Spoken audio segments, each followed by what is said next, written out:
Hello বন্ধুরা, মৌসুমী রান্নাঘর daily ব্লগে সবাইকে স্বাগত জানাই। আজকে আমি মেথি শাকের পরোটা করব। এর মধ্যে মেথি শাক নিয়ে নিয়েছি, নুন, চিনি, সাদা তেল আর মেথি শাক আর ময়দা দিয়ে ভালো করে ময়দা দিয়ে পরোটা করব।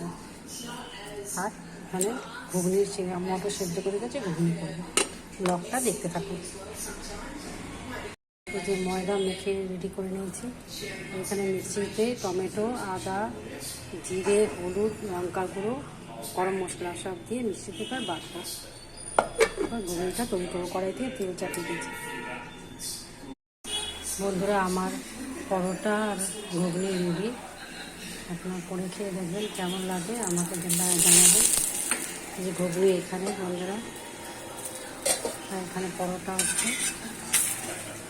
এখানে বেড়েছি পরোটা ঘুগনি।